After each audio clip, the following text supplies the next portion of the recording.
So my name is Meyer. I'll be speaking about the invasive animal projects that the City of Cape Town runs. There's 4 of them, as you can see. One of them contains 2 species, so I'll be running through a bit fast and I can't get into very much detail. So here we go. We have the mallard duck, the house crow, the German wasp, and the European paper wasp. They fall together, and then the guttural toad. So I'll be starting off with the house crow. So the house crow is a category 1A species from South Asia. You can easily identify it with its glossy black body and its gray head, dark gray head. Many of you will know the pied crow, the indigenous crow we have here, and also the white-necked raven. So the issue with the house crow is that it can outcompete with our indigenous crow species, and then also they are known to harass children. As was stated earlier, they also prey on young fledglings in indigenous bird nests, and then they also harass birds. I've seen them harass birds of prey like falcons in the air. There's usually 2 of them chasing after this massive raptor, and the same with pied crows. So they displace the indigenous species, and they also tend to aggregate around urban areas. So I'll show you a map later, then you can see the core infested area where they tend to roost and stay around. So we control them via trapping and also baiting. You can see there the picture on the right. That's one of our control teams. They move through the areas on bicycles or on foot, and they bait the crows where they see them. So if they see like 2-3 crows in the area, they'll drop some food laced with a chemical called DRC 1339, or we call it cobicide. And then they wait till the birds feed, and then once they feed, they remove the bait. That chemical will eventually work its way through the body and then kill the bird at the later stage, because you can't use something that works too quickly and kills them on the spot, because they will become weary of the food if they see other crows are dying too fast from the food we give them. And then on the bottom right, we have our trap there. So that's called a ladder trap. It's a rectangular shape with a V on top, and then in the middle of the V, there's like a ladder. That's why it's called a ladder trap. And there's like little openings on the top that the crow can fit into, but they can't escape through. So we fill the trap with bait, but not laced, clean bait. That attracts them, they enter the trap, they can't exit, and then we kill them, we euthanize them. So at the later stage, that's off the record, like Kay said. Kay mentioned earlier, at the peak of the invasion, it was around 10,000 individuals. We got them to below 500 now. At the beginning of the invasion, we had a lot of success with the baiting and the trapping because the number was so high. The population was so dense.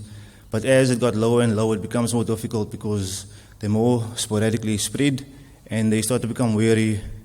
They're very intelligent birds. So even with our teams, when they bait them, if they keep coming with reflective jackets, they'll start to avoid them. So then you must change the jackets, and the whole time adjusting the methods we use as the population got smaller and smaller. So at the moment, we're looking at some additional control methods we can make use of. I'll touch on that. So there's egg oiling program running in Israel because they also have an issue with house crow. And egg oiling is very effective for controlling the eggs in the nest. So you coat the egg with oil, it's normal cooking oil, and then the embryo can't develop further because of that, because you're blocking off the pores that's in the eggshell.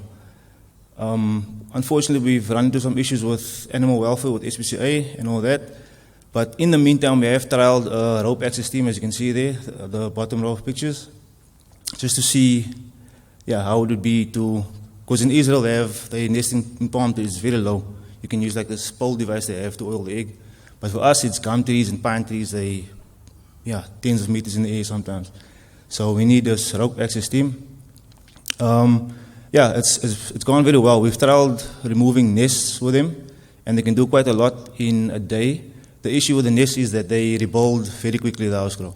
So it's not very, very effective. The best would be to get at the eggs.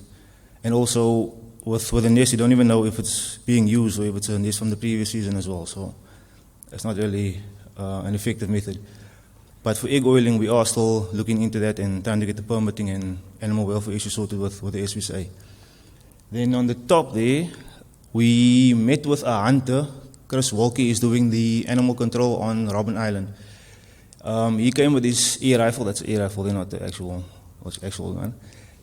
Just to inspect the house crow roosts in a stand of gum trees in this area. This is Nyanga. And he just came to come and check the roost out to see if it would be feasible to make use of the air rifle to take them out one by one. He has a night vision goggle, as you can see on the right there. That's night vision scope, and then it's like a screen that shows you the image.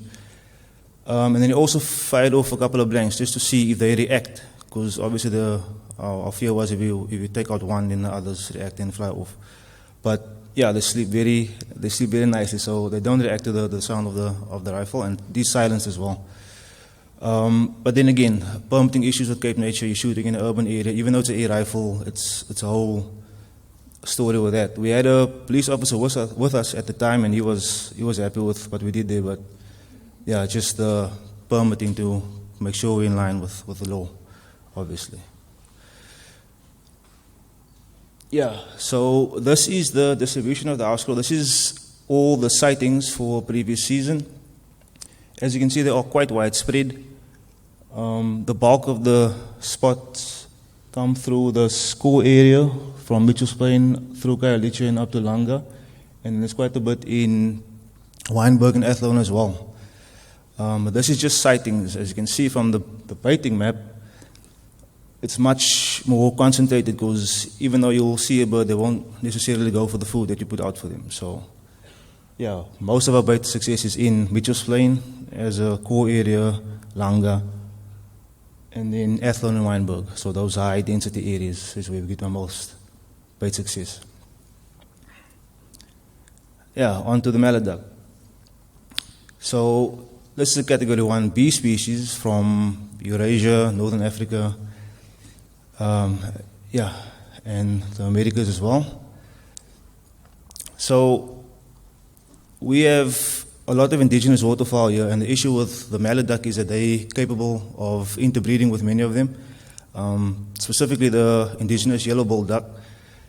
And through that interbreeding, they will cause genetic pollution. So if left unchecked, we might lose out our pure yellow bulls going forward.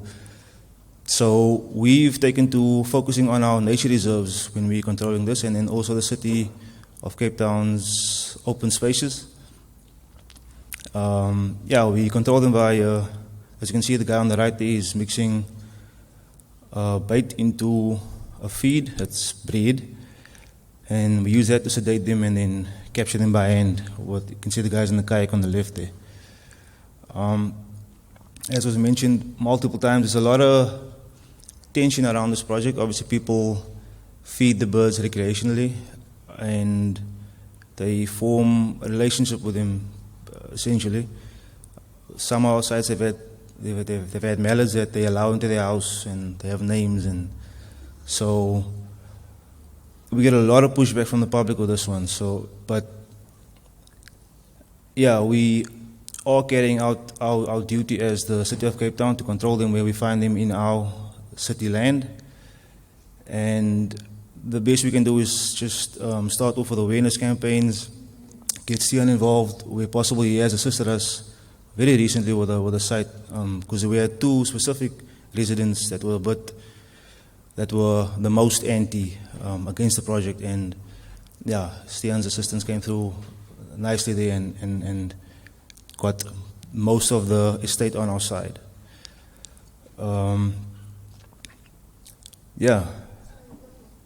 Say again? It's one. There was two residents in the estate. It's in the Durbanville area. She asked away, by the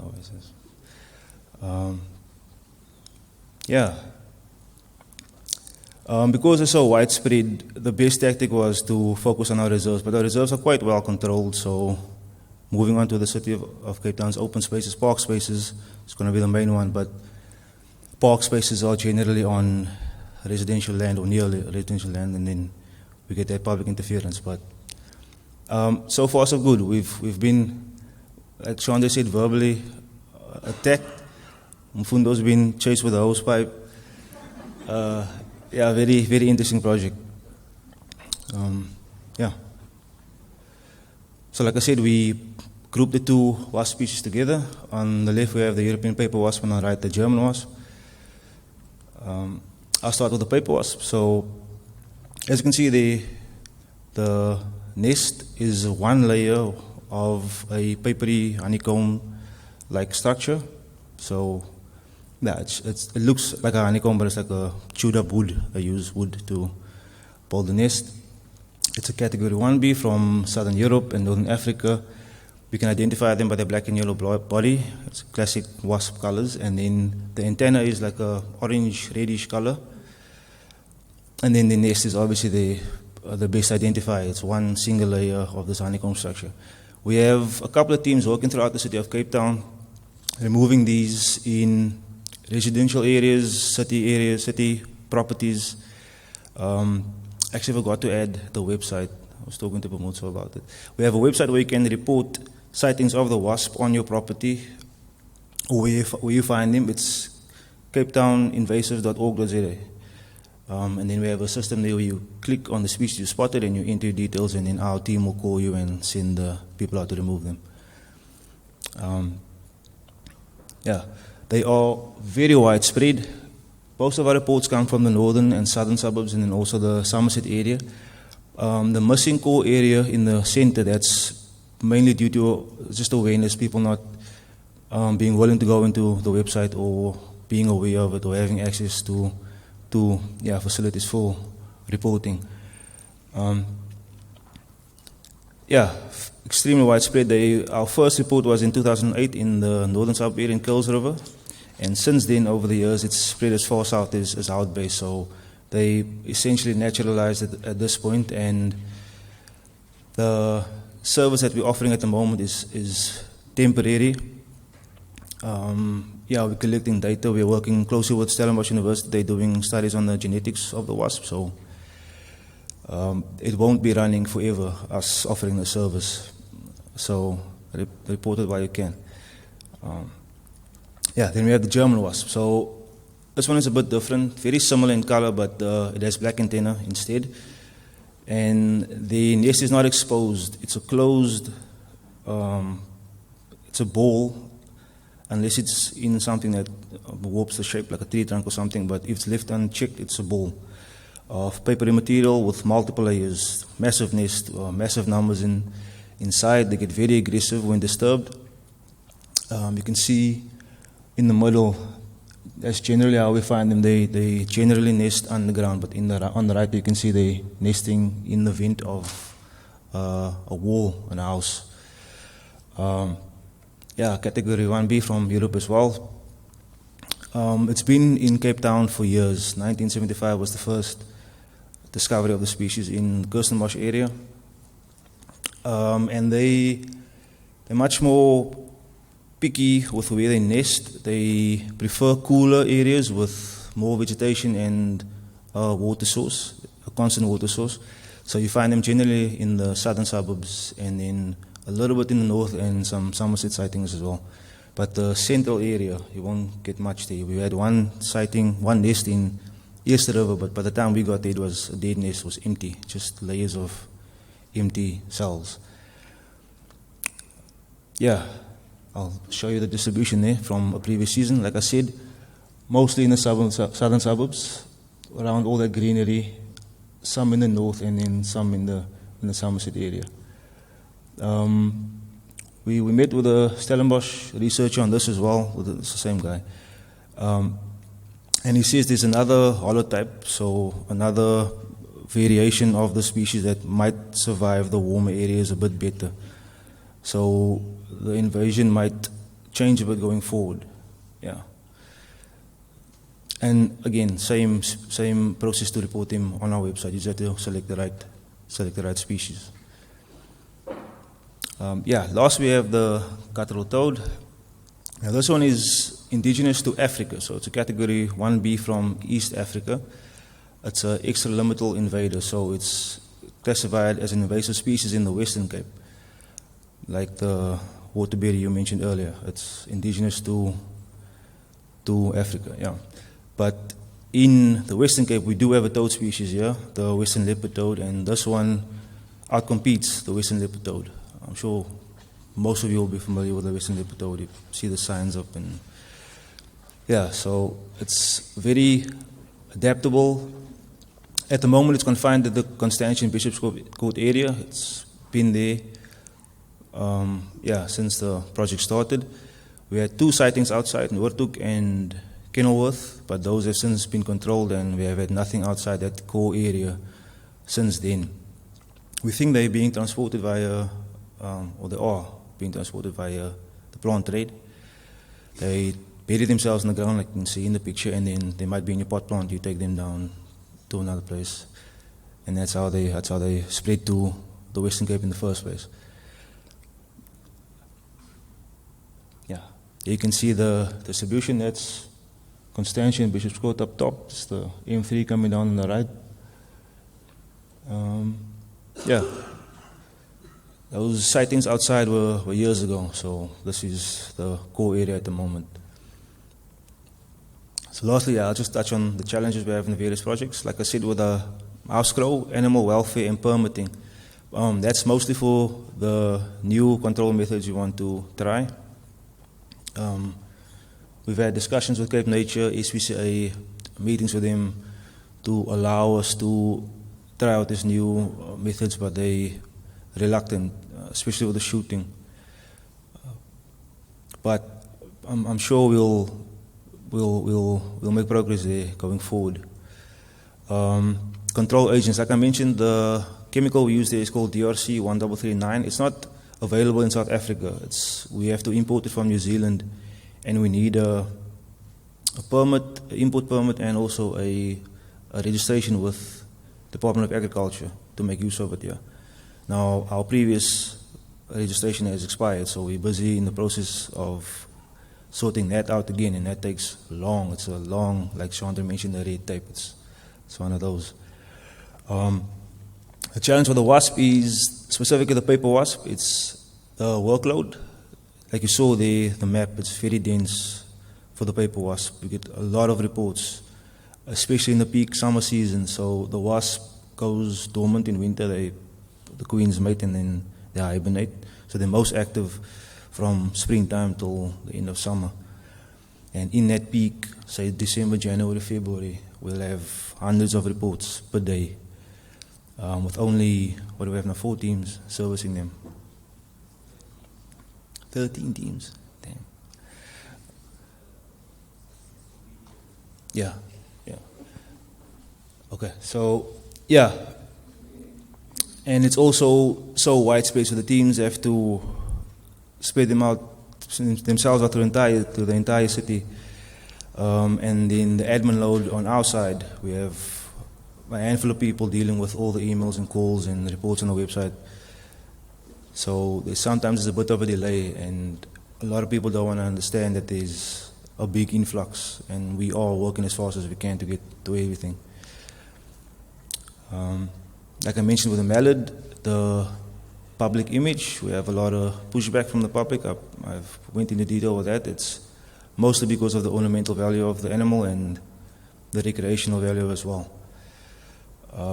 We had a discussion, this was Shonda's idea, to breed indigenous waterfowl and try and introduce them back into the areas where we remove the mallards. But that's also got a whole lot of red tape around it.